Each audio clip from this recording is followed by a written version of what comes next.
that today on campus is a wellness day. So with that, there's no classes going on here at the University Park campus.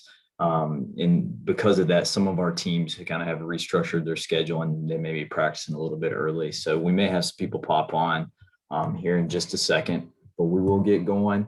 A reminder that we do record these. So we want to keep things as PG as we can so that we can just kind of share and just disseminate these across different areas. But if something ever pops up that we don't want shared, please just let me know and we can either edit it out or we can just choose not to share this one if needed.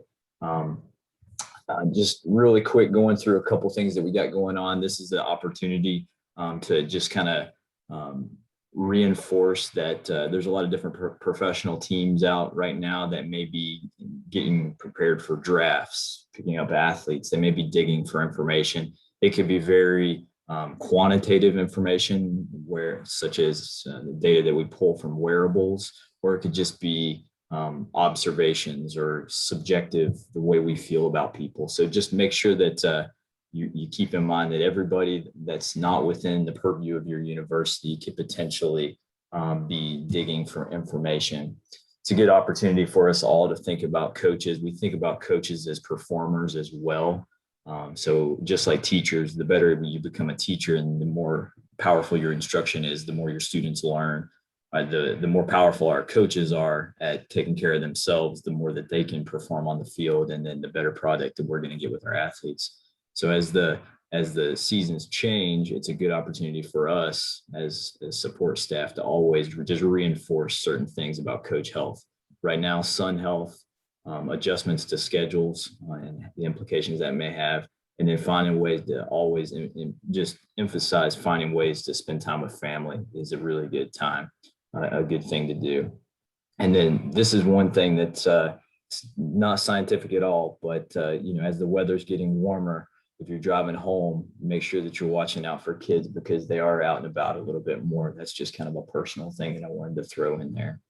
A reminder, we try to root this community, our learning community here in a concept called communities of practice. So basically it's a shared concept. We all want to win. We all want to develop athletes. We all want to develop men and women that are capable of making great decisions. We have somewhat of a shared terminology that we're trying to work toward. We defined performance last year. So we want to try to continue to avoid jargon and just kind of move forward toward speaking a common language. And then we all are operating together to share things. So not necessarily tactics, but just kind of a shared development. This is kind of where we are, what we've gone through the semester with this performance school. Today, we are super fortunate to have Nadine Dubina. She's of the United States Military Academy up at West Point, formerly a coach educator at the U.S. Olympic Committee in Colorado Springs. I've known Nadine for a little over 10 years now. I've respected her work and what she does and her as a person.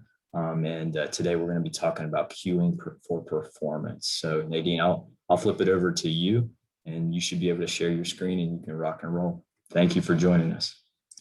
Yeah, of course. Thanks for inviting me. This is my favorite topic to talk about. So it's always a challenge for me to do it in a short amount of time, but I have tried my best to give you guys the kind of points that you might need to be able to spark some different insights. So let me go ahead and get this started. So thank you for that introduction. So I formerly just left the Olympic and Paralympic Committee, where I did coach education and coach development for the past 6 years. And I've now joined a new team at West Point working on character development through sport. So we will see, potentially have me back in a year for what I'm doing now here. But to start off, we're going to be looking at the words that we use and how they influence athlete learning and performance. I'm really excited to be talking to you all today. It's my first presentation of the year. So this is really special for me.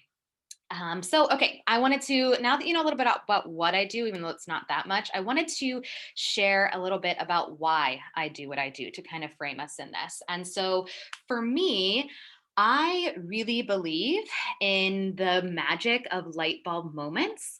I believe in sparking connections between our mind and our body, our logic and intuition. And with every spark, I believe that we illuminate the journey, not only for ourselves, but for others. So for me, my hope is that today I can maybe spark a light bulb moment for you to connect the information I'm going to present to what you already innately know. I can guarantee that I am not going to present things that you have never done before. I guarantee you have done these things if you're coaching or leading other people. It's just now potentially giving you language as well as an understanding on why this is more effective than potentially other things that you've tried before. So let's look at about how this kind of journey started off for me whenever I go back and look at my experience in my coaching. And I want to start off by telling you a little bit of a story about my mentor in this space, Nick Winkleman. I met him about 5 years ago, and he's a high performance coach and researcher. And he really used this analogy to think about coaching. He said coaching can kind of be boiled down into two different categories. It's kind of the programming and the coaching piece. And so if we think about the programming piece, he used this analogy of a NASCAR race. And so programming is like the body and the engine of the car, right? So it represents all the physical stuff the athlete's being asked to do, kind of like the what of coaching. It includes your drills, your exercises, skills, conditioning, muscle development, kind of everything that falls under that gamut. And then coaching is working with the driver to actually be able to drive the car. It's not enough to have the best engine on the line if you can't actually drive it on the track. So, the coaching piece is really about the how to coach, not necessarily the what, but we're going to be focusing on the how today, which we're going to specifically look at the words that we're using. And where this really made a connection for me is that I had shared a story about I was coaching a few athletes in gymnastics. I'm a gymnastics coach by training, and I couldn't help certain athletes really kind of have that light bulb moment where skills were starting to be connected together and really making routines kind of happen. And he asked me a question that kind of stopped me in my tracks. And I was kind of like, whoa, what? And he asked me if I ever considered how I might be contributing to their challenges. Essentially, he was asking me, is this maybe a coach issue rather than just an athlete one? And this, like I said, stopped me in the best way possible because I hadn't necessarily thought about how the words that I was using were affecting how my athletes were actually moving. Okay. And so this is kind of where I got really excited and started to learn more and more about this. So I'm going to share a small piece of the language of coaching puzzle today with you, which is specifically cueing.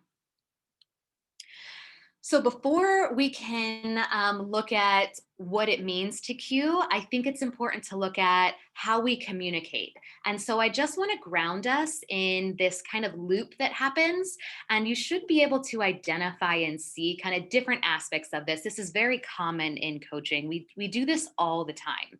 So we're constantly communicating with our athletes. And typically, if you're presenting a skill or a drill or something like that for the first time, you're going to describe it, right? You're going to say what it is, do the points of performance, kind of lay it out.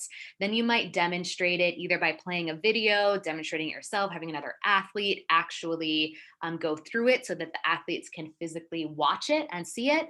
Then you might give them a cue or two to think about when they go and try that movement. Then they actually go and perform.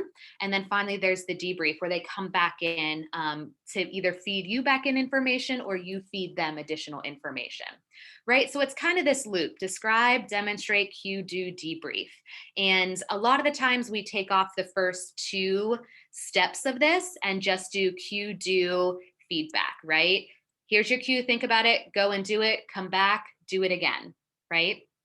So we're constantly going through this, and the important piece of this is that we are going to, for the next couple of minutes, be specifically looking at these two stages of the communication loop.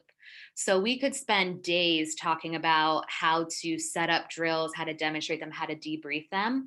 But what I really want to focus on is what are the words that you're putting into your athletes' minds in the moments right before and during performance, because those words matter.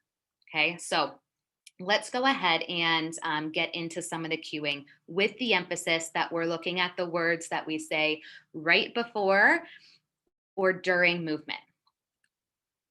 So what is a coaching cue? They're simply words that carry an internalized movement meaning.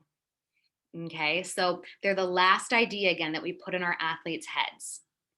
So going back to our analogy of either building the car or driving the car, this is kind of like putting the key in the ignition to turn on the car, right? So these are the cues that you put in that turn on the car so that they can go and drive, right? So I want you to actually try something with me, getting a little bit of movement during your lunch break. It's going to be very, very minimal, but I'm going to give you 3 different cues, and I want you to go ahead and act it out for me and just see if you notice any differences between the different cues. Okay, I want you to kind of pay attention to what you feel or what you envision whenever I say the following cues. Okay, so for the first one, I want you to raise your arms over your head. Raise your arms over your head. Good, bring them back down. Now for the second one, I want you to reach for the sky. Okay, bring them back down.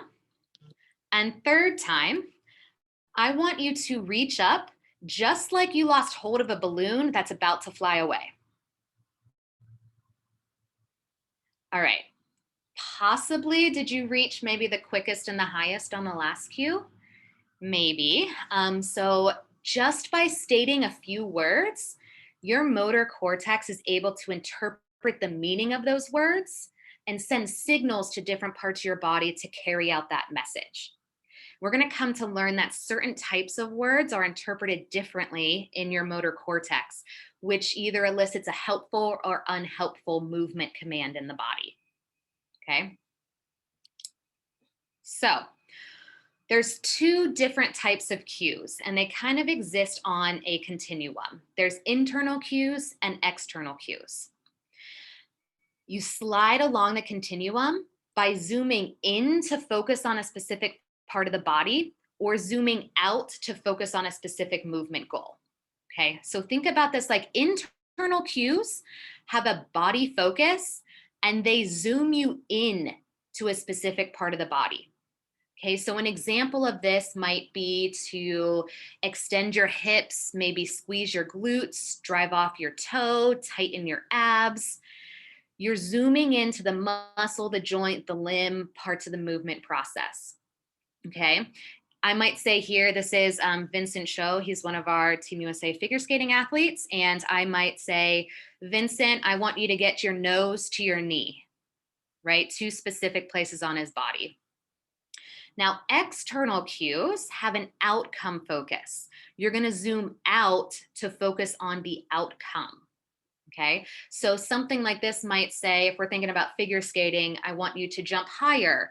I want you to skate towards the boards, reach for the sky, push the ice away, drive off the ground. You allow the body to orient itself based on the movement goal you're trying to achieve. So here I might say something like, Vincent, I want you to get low like you're ducking under a fence, right? So I'm still trying to get his nose close to his knee, but instead of referring to those body parts, I'm referring to an external object of a fence and getting him to duck underneath of that. Do both cues get the same result? Yes, they're just worded in a different way. So I guarantee you use a combination of internal and external cues all the time. Both cues have a place in your coaching, and we're going to discuss which one is more effective and in which stages of that coach communication loop they actually fit. Okay, so let's take a pause for a minute and I'm going to ask you a gold medal question. And so, my question for you is, which type of cue, internal or external, should be the last idea you put in your athletes' minds before performing a skill? Okay, and you don't have to answer this out loud. I'm just have the answer in your head.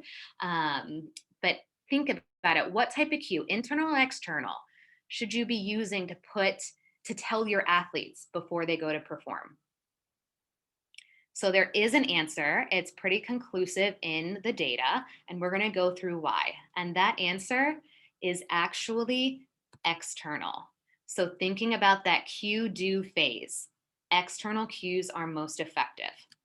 So why is this? So I like to think about the motor cortex and how movement happens, kind of like a bicycle chain. Okay, so when a bicycle chain is aligned and in order, it can easily perform its job of making the wheels spin, right, round and round. This feels rather effortless to the rider. However, if the chain becomes misaligned and there's a kink that happens, it gets thrown off its track and pedaling becomes really clunky and eventually stops working altogether, right? So the movement patterns in our brain work in a similar way. External cues release the motor system, allowing the body to self-organize to a preferred movement solution. Okay. It essentially allows the brain to glide through the movement that it already has downloaded for how to perform that skill. Right? Internal cues constrain the motor system. It basically asks it to focus on a simple part at the expense of the complex whole. Okay, this kind of results in that rough ride where there's a bunch of different chinks that are happening in that chain. So we know from over 160 studies that external cues are superior to internal cues when it comes to movement performance. Okay, now is this to say that internal cues can't work? No, internal cues can work. I don't want you to take away that you should never use internal cues again. It's just that if we're trying to get the most bang for our buck, if we're trying to get the most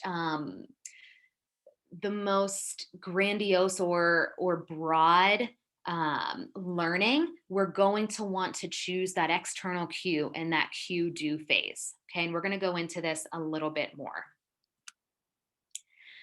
So there's a type of cue and a way of presenting cues that I think absolutely supercharges the effectiveness, and that is through the use of analogies. Okay, so one of the most powerful ways to supercharge is by using analogies. We use analogies all the time. They help us make meaning of different things. So they essentially help us relate something that's unfamiliar to something that is familiar. So let's work through an example together. I'm going to take a couple of pictures and examples from my mentor, Nick Winkelman's book, and it goes through essentially the angle, knee drive, and foot push for the start of a 100-meter sprint. And you're going to see how these different analogies really elicit a response to make you feel the movement rather than just think about it. So the first one, to get the proper angle for accelerating from the start line, you might say, gradually rise like a jet taking off of a runway.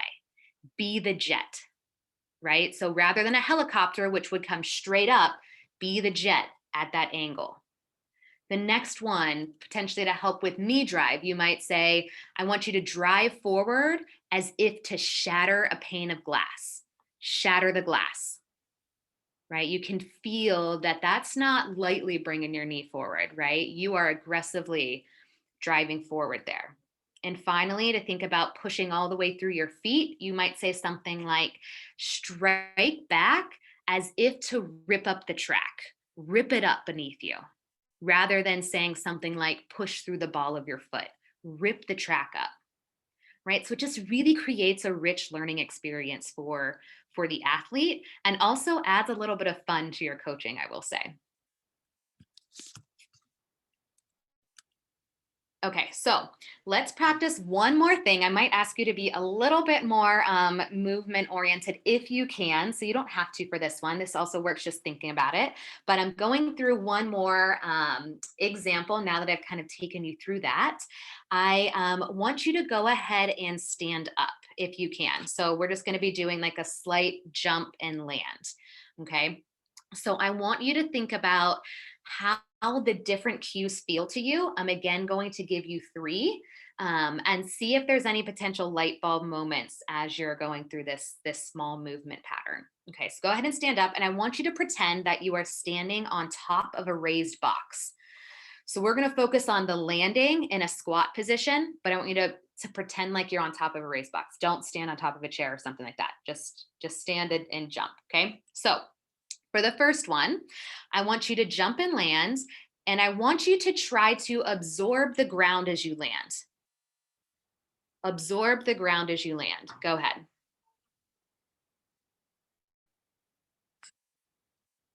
Great. Okay. Now this time, I want you to pretend like you're back up on the box again. This time when you jump off, I want you to land with your knees and ankles soft. Knees and ankles soft. Go.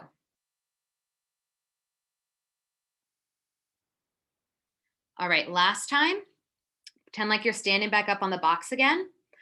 I want you to imagine you're landing in a puddle. I want you to try not to splash. I want you to make the puddle ripple.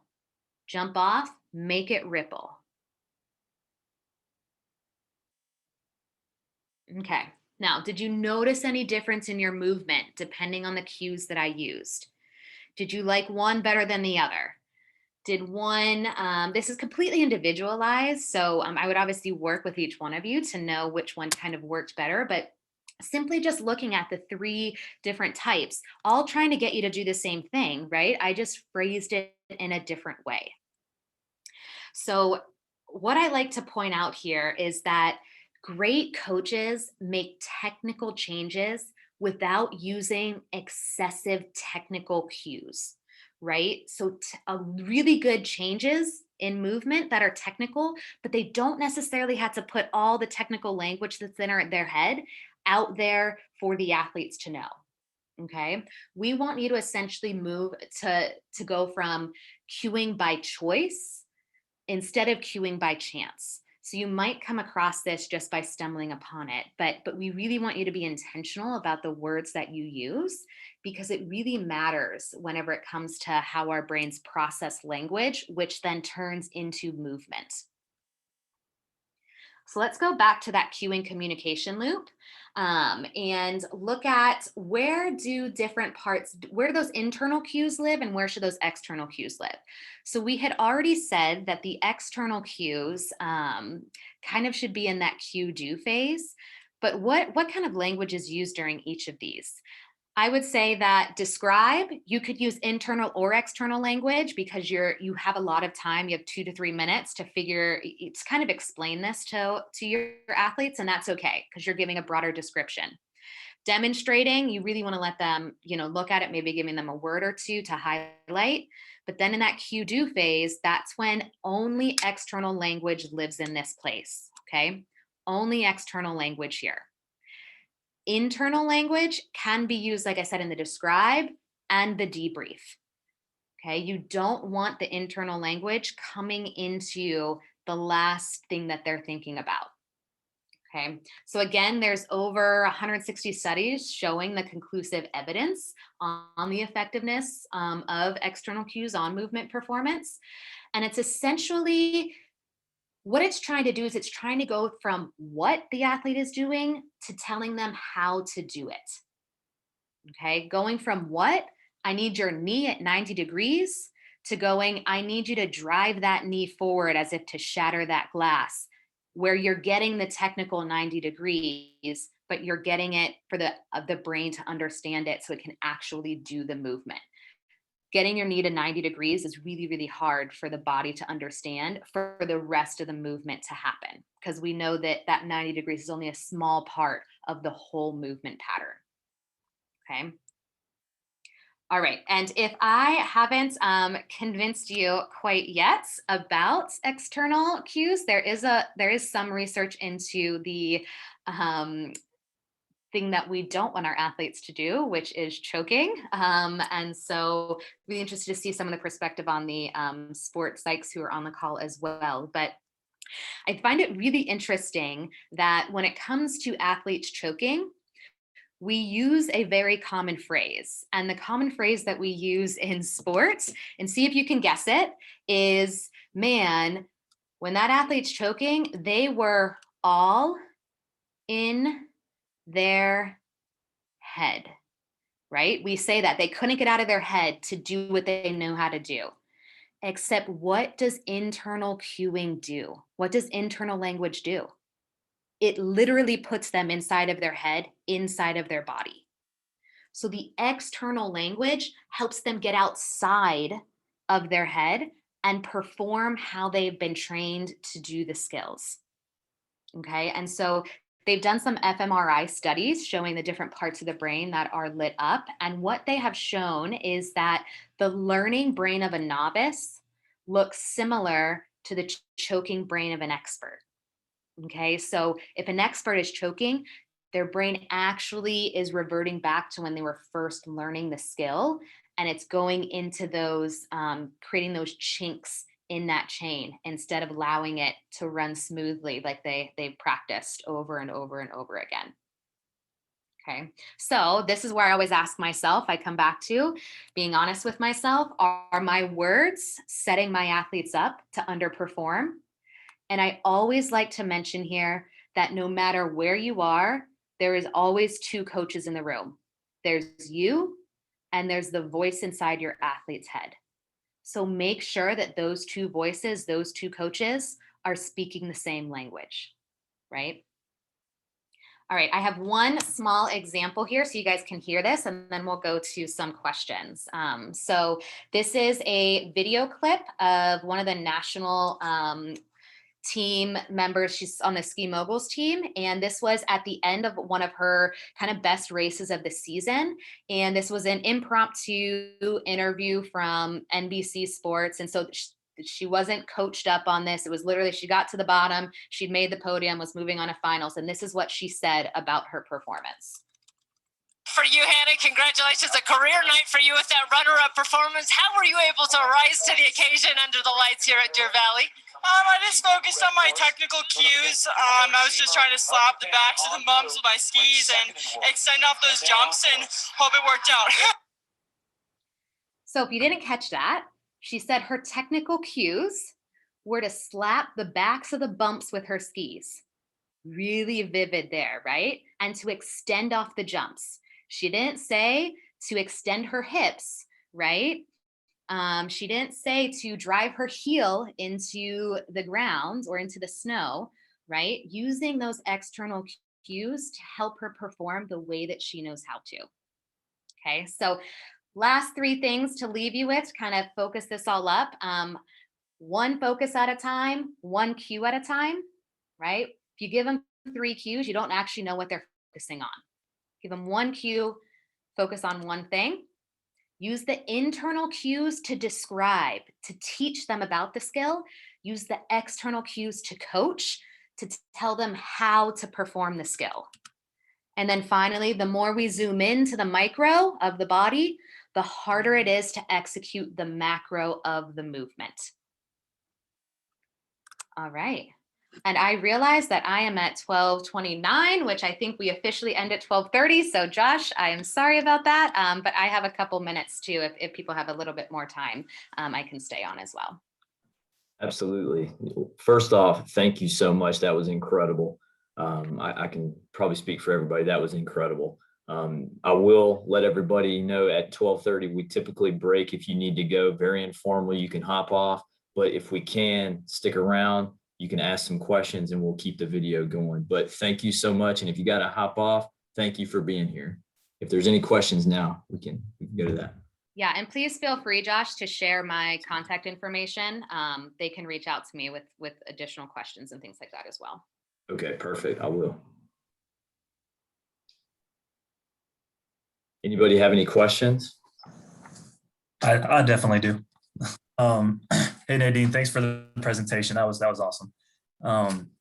But in terms of like potentially over queuing, how can a coach or a practitioner identify when they may be over queuing or providing too much information? And then when it's possibly time to, and take a step back, maybe not provide verbal feedback, but maybe do something like change the context of the drill or the constraints around it. Like when can you potentially identify, like what are the keys to knowing that it's time to kind of go that direction? Yeah, so that's a really great question. I would say that in general, all of us are over queuing, over coaching pretty much already at all times, from what I have observed, and myself. And so I would say that that really comes down to the one focus, one cue. So having potentially another assistant coach or someone else that you might have in the room, just have them one day observe you and see if they can give you some feedback on what you're doing. I would also say that one of the things that I like to practice is the silent set. And so I will deliberately put into my coaching, and I will tell the athletes this, because if you're used to coaching them a lot and then you don't say anything, they make their own interpretations around what that means. But I would say, hey, listen, I am going to watch you perform the next 6 sets of this and not provide feedback. I will provide you the feedback at the end of all 6 sets. And that allows me to really kind of take a step back and assess, am I actually triaging this right? Am I actually, like, is the problem I'm focusing on the root of the problem or a potential symptom? So I strategically put that into my coaching sessions and communicate that with my athletes. And I would always check. So whenever you're using different cues, sometimes it'll happen immediately. Sometimes it needs a couple of iterations.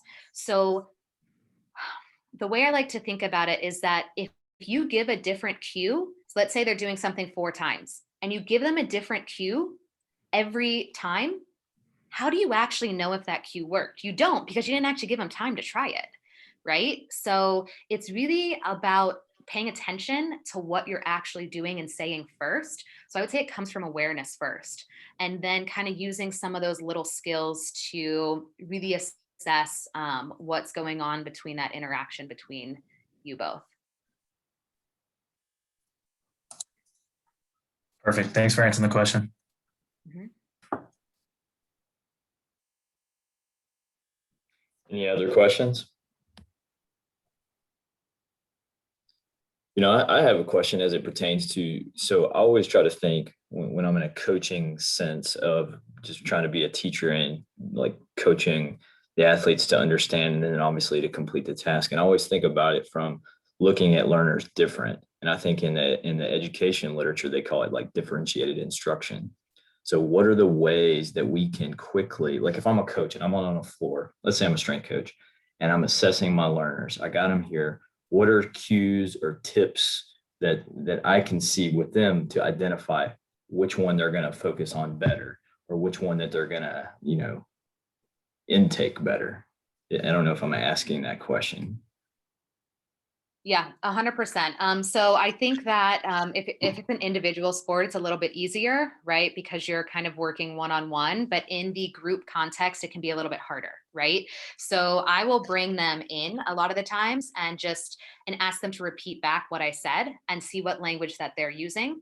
I will also crowdsource cues from them. So I will say, hey, this is where I need your body.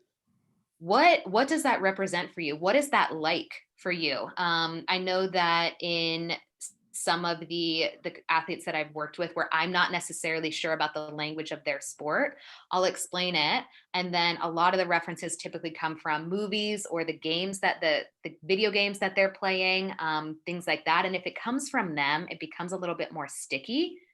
And then I, as a coach, have to write that down. So however you keep notes, wherever your practice plan's on, I will constantly be writing down the language that they're feeding back to me. And you'll hear it. Sometimes you'll say something like, let's say like it's for a squat, right? And I'm like, sit back like you're going to sit in a chair, right? And they're like, oh, it's kind of like whenever I like whenever I do squat therapy against the wall, that's where I need to be. And I'm like, yeah, squat therapy. So instead of me going sit in a chair, I'm now going, listening to them and going, yeah, so squat therapy makes sense to them, right? I had an athlete one time when we were working on the snatch. He was constantly having his head through, and I wanted his head to come back. And one athlete was like, man, you look like a chicken. And so from now on, we went bok, bok, and he knew that he had to get his head back in because he looked like a chicken, right? So a lot of the time it's playing around and listening to what the athletes are saying, because they're meaning making just like you're trying to meaning make. If you're working with a group of coaches, sometimes it's helpful to sit down beforehand, think about the common problems and some common cues you can use, so you guys have some universal language, and then start kind of differentiating for the athlete that might just not be getting it. For the majority, it might work for, 90%, the rip the track back is going to work. For that 10%, you then might just kind of adapt to get them to focus on it a little bit differently. I like that a lot. That makes sense. It has to be very fluid, and I like the contextual nature of what you're talking about, and just meet them in the middle. Right. I like that. Thank you. Anybody else have any thoughts or questions? Diaz is already out at the ballpark. I hate missing performance school, so I got to do it on the phone today. Thanks for being here, Diaz. I actually did have one more question, just kind of going back to maybe some like the silent sets like you talked about and described. Is there, in terms of looking at the competitive calendar and periodizing your year or certain macro cycles, right? Is there certain times during the year, whether that be preseason, in season, early preseason, whatever, where it may be most beneficial to have the athletes learn more by doing and trial and error, and do more of using the silent sets before you provide feedback and over cue or providing certain cues and stuff like that, if that makes sense? Yeah, so I haven't necessarily looked in to see if there's anything that supports this, but I would say definitely if you think about the training cycles, whenever you're in competition training mode, you should have some cues locked in by then, right? They should know what some of these cues are and what they mean, because you're not necessarily teaching in that aspect when they're about to go out and perform, right? The learning's kind of been done. So I would say that some more of this might be done in the preseason, off season, leading up through the season, rather than getting into that really heavy kind of important competition part of the season. But yeah, it's really interesting to think about. Coming to silent sets, right? So I think silent sets can be used at all points in time. And I think it comes down to why you're using it. So in the beginning of the season, you might be using a silent set for you to really figure out what the root of the problem is. But then once the season goes on a little bit more, you might use the silent set to assess if they're able to perform in the moment when they need to and make decisions without you providing input, right? Because that's also important. So I would say it doesn't necessarily matter the strategy, it matters why you're doing it, and then explaining that to them. Because we know athletes these days, they need to know the why. And I think it's important that we're able to tell them that. Awesome. Thank you. Mm-hmm. It's so interesting because this just opens up so many different other areas. You're talking about content, but you can also talk about timing, proximity to the athlete on how you're delivering it. The levels, it could be progressive over time. I think this is something that we're going to have to continue to kind of study and come back to. What are some go-to resources that we need to look into? Obviously, Coach Winkleman's book. What are some other things? Yeah, and I would say don't get the book yet. If you have social media, follow Nick Winkleman. It's WINKELMAN on social media. He's on all the platforms and he puts out phenomenal content. And he also has a 2-hour like free mini deep dive and constantly is doing podcasts and things like that. So I would say don't even get the book yet. That's if you really want to go into it. But I would say that his social media is kind of your starting point. And I also would say the place to start is for the next week, don't do anything different, but start noticing what you're doing. So don't try to change anything. Just simply coach normally and take inventory of the words that you're actually saying and when you're saying them. Because we can't really move to changing how we do things until we're aware of exactly what we're doing.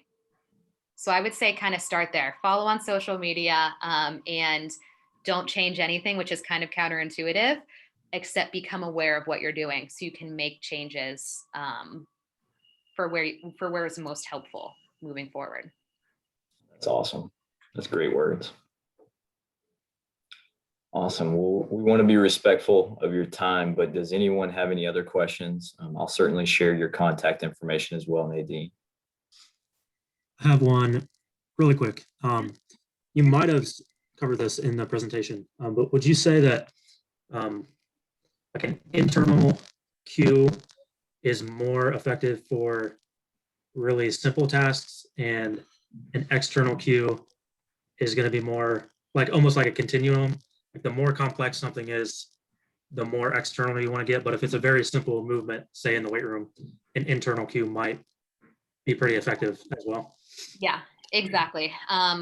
So 100%. And it's also that it's not that internal cues can't be effective. It's just that when it comes down to performance, more often than not, as it gets more complex, that's when the breakdowns start to happen.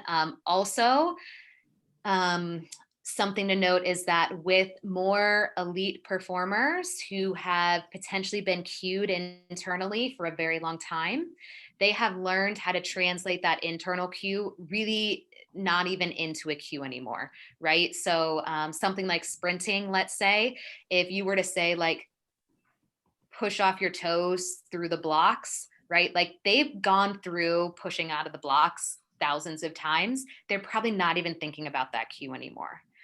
So you can even get away with it a little bit with more high performance athletes. But we know this about younger or more novice athletes is that they don't have an understanding of their body yet. So you almost have to cue externally to teach them. And then because we're very science oriented, right? As they go more and more in, that we want to tell them more. And that's not necessarily how it works when it comes to performing and moving, if that makes sense. Yeah, definitely. Thank you. I have a 2-year-old at the house, and that last point you just made, I mean, it's right on. Like he has no idea anything I'm saying. But if you tell him like what you said, like the puddle example, if I told him like, hey man, don't make a splash, most likely he would land softly. I love that. Awesome. Well, thank you everybody again. You know, you guys are always with us here, and it means the world to us. And this is a cool thing. We'll continue to grow it. Nadine, thank you so much for your time. We'll certainly be following back up with you, and excited for your new path up there. I do want to connect you a little bit more with Carl, because Carl spent some time at West Point, and I think the world of Carl. So he's I would love that. does amazing things here. We are definitely going to catch up. I absolutely love this. This was a great session today, but I got a million things that I think would be fun to kick around with you. Fantastic. Awesome. Well, thank you everybody for being here, and let us know if you need anything. Thank you, Nadine. Okay, bye.